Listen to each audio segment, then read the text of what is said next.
Apology not enough. The opposition pursues Kevin Rudd over the home insulation program.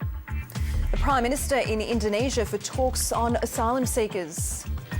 Identifying the risk, making it easier to access genetic testing for ovarian cancer. And star attraction Geoffrey Rush centre stage in an exhibition that's all about him. For me, it's like seeing my life flash in front of my eyes without actually having to do the dying bit.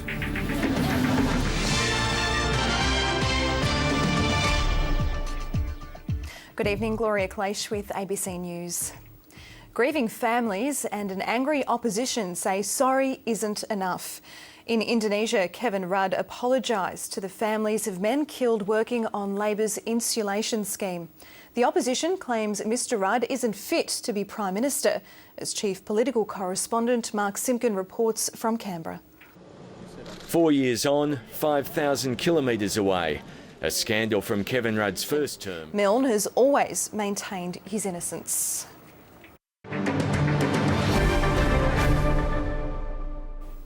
From today, it's become a lot easier for women with ovarian cancer to access genetic testing. Australian guidelines have changed, allowing women aged 70 and under who've been diagnosed with ovarian cancer to be referred for testing to find gene mutations.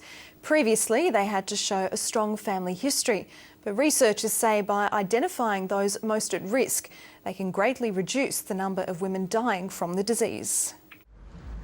1 in 700 people in Australia, male and female, have the gene mutation that causes ovarian cancer. Most don't know tempted it. to find even more space for new equipment in the shed.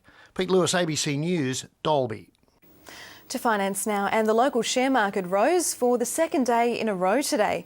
And as Alan Kohler reports, that's been quite rare lately.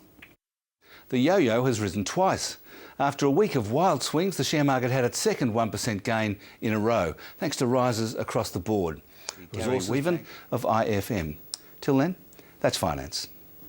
To sport, and Essendon coach James Hird has indicated the performance-enhancing drugs investigation into his club could be over within 4 weeks. It comes as the Bombers dealt with further revelations being made public about its supplements program last year. Nick Bailey reports.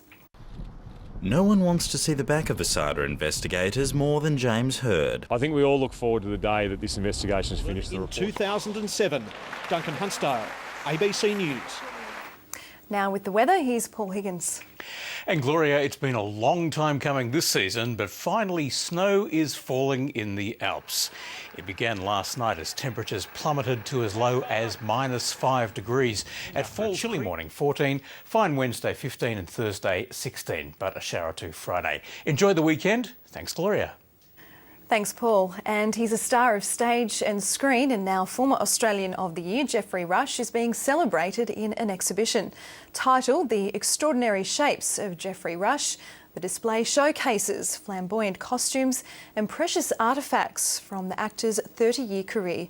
Ashlyn McGee reports. Geoffrey Rush is the star of the new exhibition. For me, it's like seeing Melbourne until October. Ashlyn McGee, ABC News, Melbourne. Before we go, here again are tonight's main stories. In Indonesia, Kevin Rudd apologises to the families of men killed working on Labor's insulation scheme. A change to Australian guidelines will make it easier for ovarian cancer sufferers to access genetic testing in a bid to reduce the number of women dying from the disease.